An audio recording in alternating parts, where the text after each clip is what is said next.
Welcome, welcome to the Equine Connection podcast. We are beyond excited to have our beautiful Emily Aho come with us and take us on a beautiful world of what she does in beautiful New Hampshire area. Is that we're still in New Hampshire, right?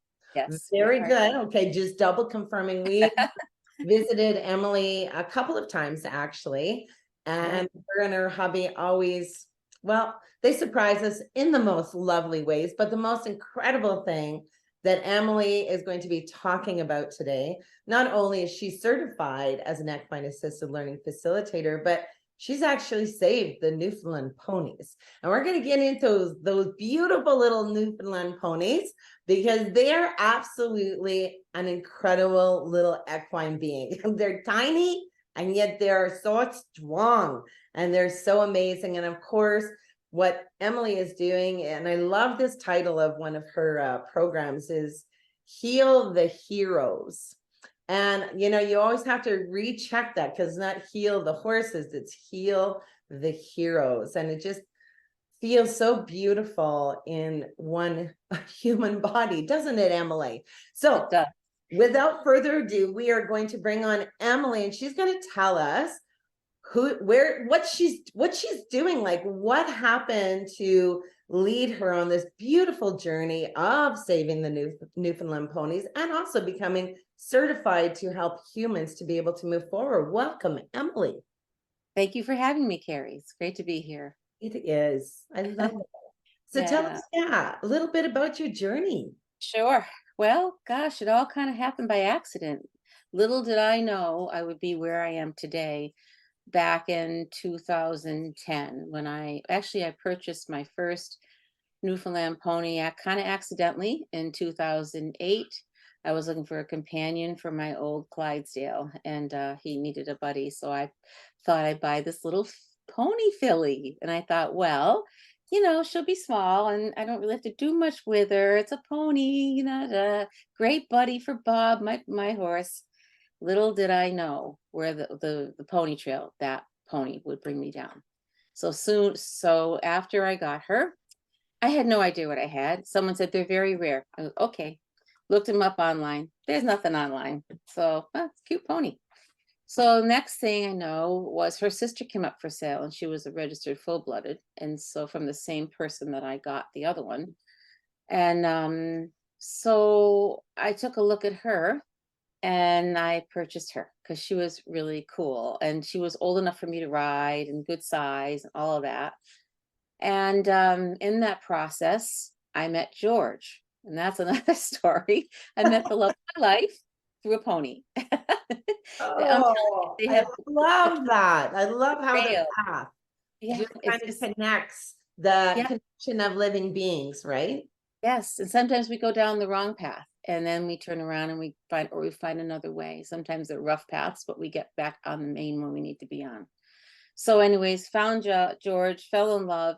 And then both of those ponies' mother came up for sale, and that's Applewood Highland Heather, who is my heart. And I purchased her too. So I had 2.5 because I had 2 registered and 1 part bred. And great, I had cute ponies. And then one day, whatever, okay, I'm like, oh, I had cute ponies. And so I got a call from a woman who said, hey, do you know what you have? I'm like, I have ponies. And she told me that all about the Newfoundland pony and how that they were critically endangered, and that at that time there were about 300 of them left in the world, and there were like 32 in the United States, and she was the first and only breeder in the United States. Wow. And she told me that I had to breed. I was wondering what she was smoking. I'm like, breeding? I've never, I'm like, what? I'm thinking to myself, I never even bred a guppy. Okay. So I had fish, they didn't reproduce, nothing. So I only had 1 child, but anyways, it was not my thing. I got off the phone and I told George, I said, these ponies are extremely rare and we have to breed. He's like, what? Yeah, we have to breed. We were laughing. So anyways, I befriended her. The next step was I became a member of the Newfoundland Pony Society in Newfoundland, which is the official registry and the only official organization in the world for the Newfoundland pony. Wow. And You're saying Canada?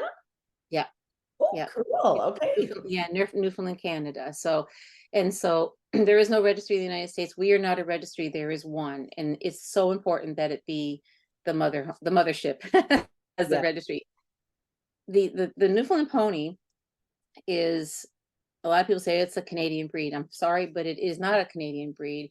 It's a land race, and it was created by the island that it came from. People settled the island of Newfoundland, which is a 9-hour ferry ride off the coast of Canada. And they brought different breeds over from a lot of mountain and moorland breeds.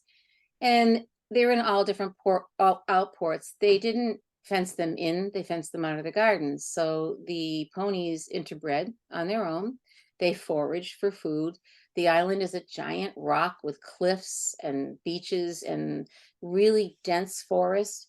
So this animal that was interbreeding had to survive the island. So it is a native breed to the island of Newfoundland, which over 400 years did not belong, that 400-year period did not belong to Canada until 1949. So you can't, not to insult Canadians, you can't No. say that it's a Canadian breed, because what's so important about it is it's made by nature. And with that comes an incredible sense of staying alive. And it's a very, it's a draft breed. They are not hot, they are not forward, they're very cold-blooded in a sense, you know, and they are a partner breed. So the people in Newfoundland will say that they would have frozen or starved to death without the Newfoundland pony. They hauled nets, they plowed gardens, they hauled people, they did everything, and everybody had one, and they just roamed free.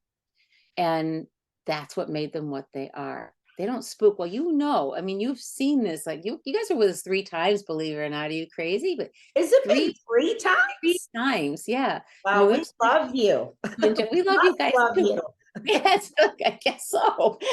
We had so much fun though with you guys, and it was such an incredible experience doing that and helping our community. So, anyways, fast forward, and we have these ponies, and then I'm on the Newfoundland Pony Society board, and then it just went crazy from there. Learned a lot, got connected with Equus Survival Trusts, which is really an international endangered horse breed organization, and that's all they specialize in. So now I'm vice president of that. So yeah, I need a lot. It Okay, doesn't surprise me. No. yeah, yeah. So I heard about you guys, and I thought, what are we doing with these ponies? At that time, I think we only had maybe 5 or 6. The ponies in the United States were floating around, not being bred. They were someone's pet, some were in a rescue. They were not helping the breed at all. And so they found us, and we kind of brought them in and said, what are we doing? What the heck are we doing? And then we got Ami. And Ami came into us. He's a little stallion who was put in, well, I'm just going to say he was injured, and he had his femur broken, and he was in horrible condition. And honestly, we took him from the place they were selling him to us. So we traded tack, and we took him out of there to put him down. You know, Ami, I mean, he's just like, and heartbreaking. And we brought him home, and the vet was away on vacation.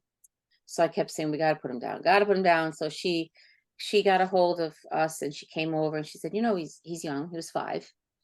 He's small, and it's fused. Why don't we give him a chance?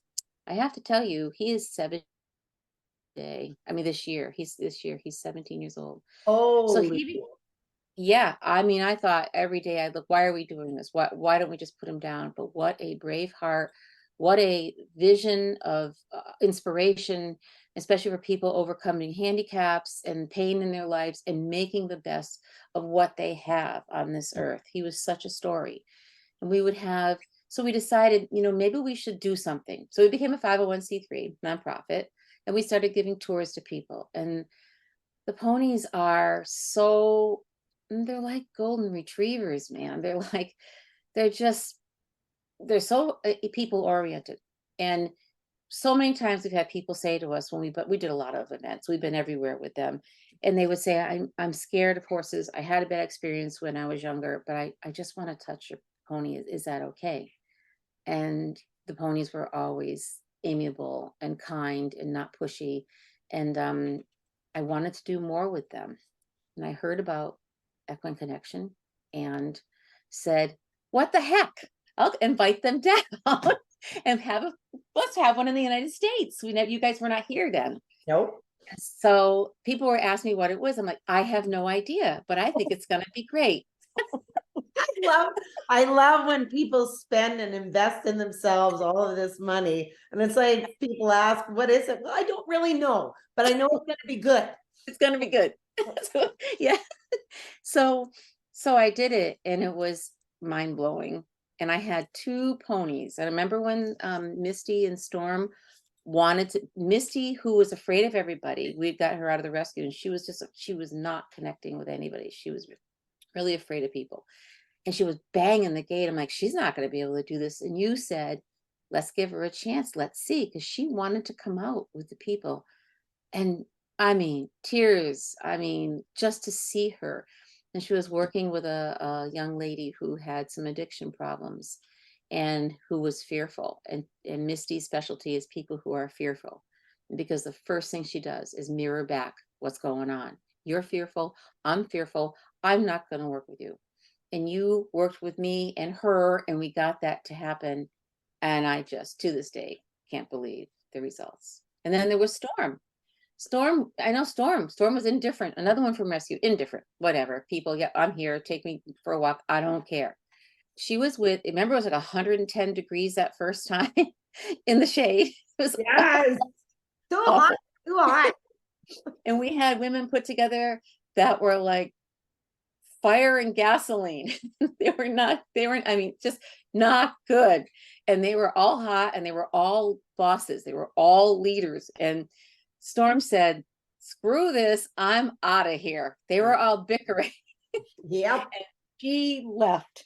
So her thing is anger. She works with people who get uptight. It's like, yeah, no, not doing this. You're going to get your act together, or I'm gone. I'll see you later. Bye. And to see those 2 ponies who were just like flunkies, like people wouldn't want, you couldn't ride them. They weren't, everything everybody dreamed of.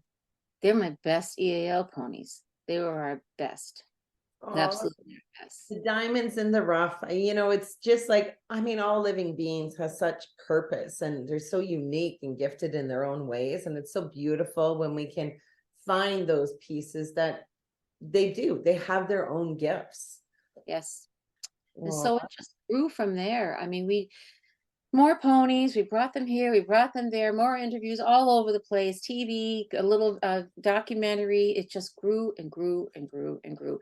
And those ponies, I believe in, I have this thing I say, pony karma. And karma isn't necessarily, everybody say karma, they're going to get karma. Karma's not all bad. It's good. It's good, So we have pony karma. And every single time when we have reached our end and we are like exhausted, fundraising or something didn't go right and the ponies are losing this battle, every time something happens, it keeps us going. We just wait. So that's what's happened. And it's, we got real big. We got real big real fast. And so fast forward COVID, and life just kind of like, we all got stuck in a blender, didn't we? And put on puree, and life was just not what we used to know. Nope. And I lost my dad. He was in the Holyoke Soldiers Home, and he died of COVID in the most horrible of ways early on. And I'm a retired nurse. And I saw I saw and heard what nurses and doctors were going through. And I couldn't imagine what they were going through. And because I was in such pain with my dad, I decided to run a program called Heal the Heroes. And yeah, I did it for free. And we held it in Jaffrey. Yep. And we had precautions. I had a little portable sink outside, and we had nurses, we had EMTs, and one doctor, because actually it's really hard for doctors when they get their license in many states, one of which is New Hampshire, I believe Massachusetts too. They have to put on their application whether they're getting psychiatric help of any form, and it stays on their record.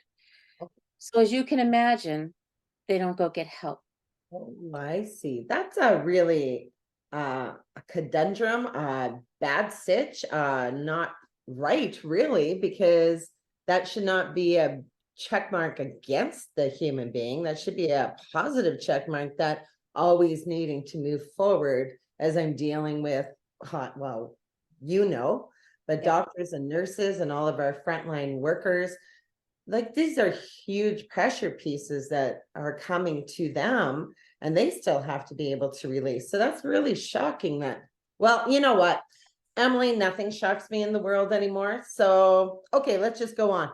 Okay. Yeah. So I did that, and it was incredible and but powerful. Many times we all sat and cried, is what we did during the programs. Good And read. yeah, and everybody, it was very powerful, the stuff that came out, and I'll never forget it. That was, during that year, because we used precautions and everything, but we were out in open air and it was really easy to do. But the stories I heard, I just like everything you learned as a nurse, like infection control. Yeah, you're supposed to wear that mask for 3 days. When you wore, protective equipment, when you left the room, you took it off, threw it away, you cleaned, you did, you washed up all of that. When you went back in, you went in a whole new fresh set. There was no such thing. No. So lives are being, everything they knew, they lost trust in everybody and everything. Yeah. And the ponies picked up on it, and they hugged people. I mean, just, it's amazing what goes on in that ring. So from there, we ran into some difficult things that happened, some unfortunate things that happened, and we sold the house, that farm, which needed a whole lot of work. And the money I got offered for that, we couldn't pass it up. It needed work. It had drainage issues. It wasn't the place for us anymore. And we went and we leased a farm, which I will just say turned out to be a nightmare. And yeah, that's another story for another day. It was a con job. It was not right. We went down the wrong pony path. But from there, we connected with a recovery center that was opening up in Gardner, Massachusetts. And through one of our volunteers heard about this, worked for the lawyer that was handling the sale of this old facility, blah, blah, blah. And so we connected with them, and we moved a good portion of our ponies to that recovery center and grew with them. And we have now, like, I think 9 ponies down there. Yeah. And we also then, my dream was never to own every single pony in the United States and have them on our property. The thing is, we want people to breed them. We wanted them to learn what they were. We don't want the big push is to breed them for the hunter jumper world, because there's a whole lot of money and these guys will do anything you ask them to do. The risk of exploitation for this breed is huge, and it really concerns me. So we are trying to keep the traditional pony alive, and I got off track a little bit with that. So there's that challenge. Yeah. So we have a network of farms now. So it's not just us. It's really cool. We've got other people breeding. In fact, we've got a pretty important school that's going to get involved with us. They're kind of into conservation. And we are exploring that avenue as we speak, actually. That's going to be a very cool thing for kids who are growing up learning about the environment. So we promote the pony works. We promote that they don't have to be ridden. Horses don't have to be ridden to be important. And that's what people think. If it can't jump more than 3 feet, it's no good. They pass them on from Muffy to little Chrissy to this one there. And you know what I'm saying? And that's gotta end. Yeah. That's gotta end. Because Absolutely. we're using animals. And we need to get off our high horse and learn to connect with them. In that process, I also connected with Sharon Wilsey and learned horse speak. And so we incorporate a lot of body language condition.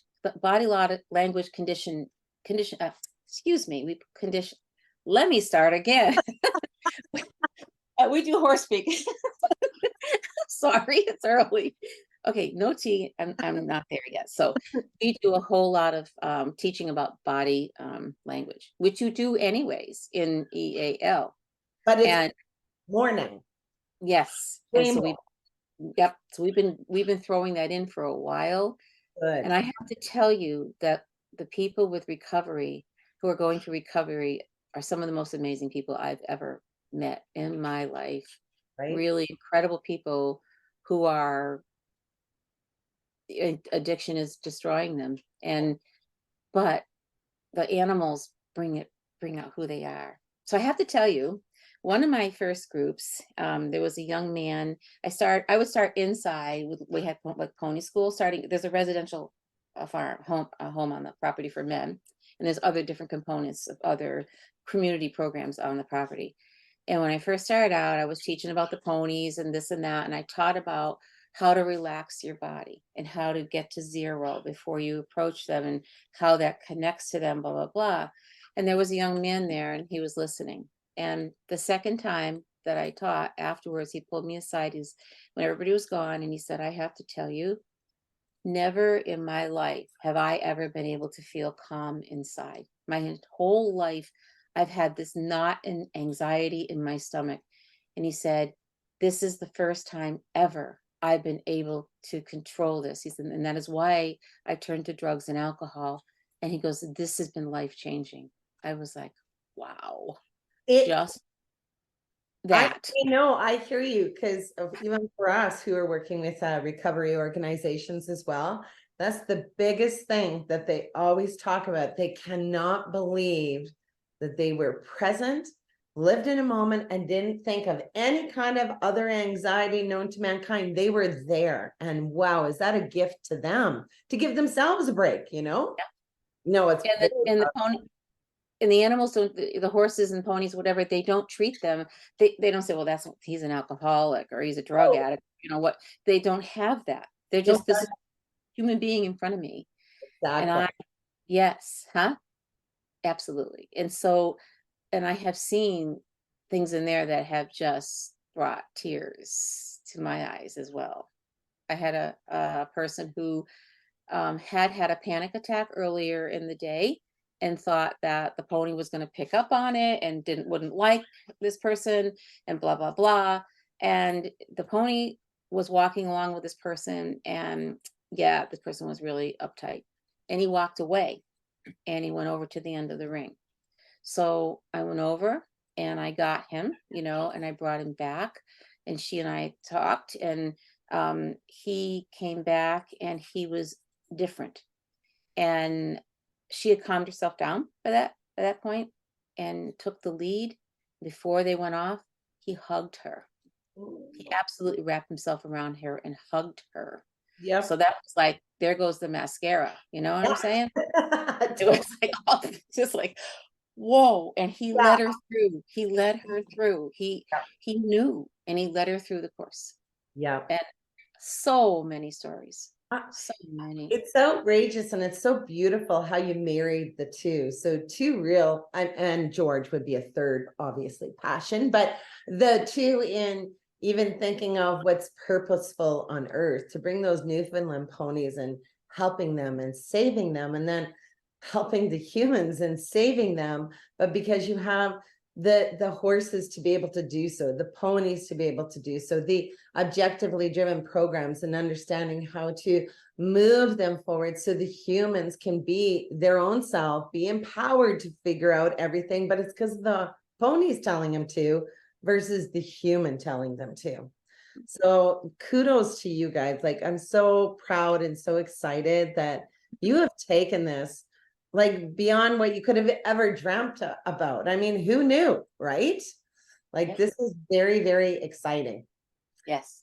And I have to tell you that this spring, I haven't really, this summer, I haven't really announced it publicly, but we have 4 bred mares, and 2 of them are at the farm down there, and 2 of them are at one of our new farms. And so we are expecting, if it all goes well, 4 foals to be born in Holy. summer. So that in itself brings a whole new experience for everybody. And like I said, I walk out of that ring, I never know what's going to happen, and I learn every day. you know, you think you know it all. No, you don't. The ponies do. I don't know anything, You you know. know, And it's it, so true. And I think that's such a strong piece to being human. Carolyn and I now always say, we know nothing. We know a lot of stuff. Don't get us wrong, or we wouldn't be where we are, but we know nothing. And I think when you can open yourself up to understanding, we know this much in life, but you got to be so open to just accepting and seeing, because you see it. You see it yeah, every time you're with one of these ponies or these horses, because they're the ones opening up things that you didn't even know existed. exactly. Yeah. And you get some people that come into the ring and you're like, wow, what am I going to do with this person when they're really, you know, like hyper or uptight or really sad? And you get like, I had one person who was a train wreck, really a train wreck. Life was a train. I mean, and actually what he came out was that pony trusted him and nobody trusts him. I mean, it was like, and it was true. It was true. And it was a challenge for the pony.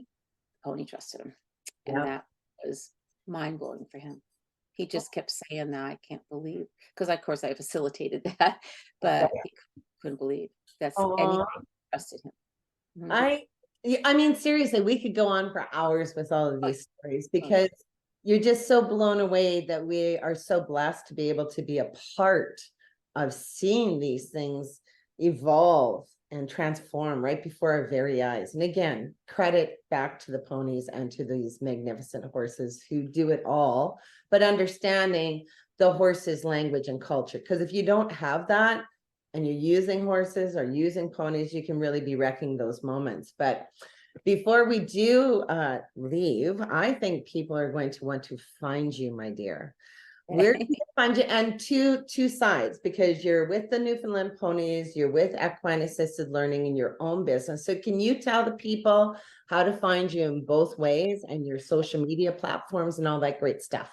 awesome. Well, we're Newfoundland Pony Sanctuary on Facebook and on Instagram. And our website is the best place to go. And it's newfoundlandponies.org. It's really simple to find us. Yeah. So, and there's a lot of information on there about the ponies. Like I said, we're trying to save the traditional breed. So we're working real hard at that, because they were a partner breed. And it's just so ideal to continue that, you know. Absolutely. Really is. So that's where you can find us. What about, is that where they also find you for any of your programs that you offer, and your company name and Equine Assisted Learning? Yes. Yes, it's side by side people and ponies, and but generally you'll find me under the Newfoundland Pony Conservancy Center is what Okay. we're called. And we're Well, not a registry. that is just being a smart businesswoman. Why have two websites when you only need one? And That's everybody. right. Yeah. That's right. Yes. Well, Awesome. it truly has been a pleasure. I am so Hi. excited that you came on for this podcast. I actually think we should do another one, maybe in 2024. What do you think? I'd love it. Yeah, maybe I could do one live or something more with the animals itself. Let's do that. Oh, my birds. I'm sorry, my birds are Okay. flying around. Let's do that, Emily. And thank you. And we will see you in the New Hampshire area. We will see you on Facebook. We will invite you back on. And again, we love having you on our team. So congratulations for everything that you have accomplished, hon. Thank you.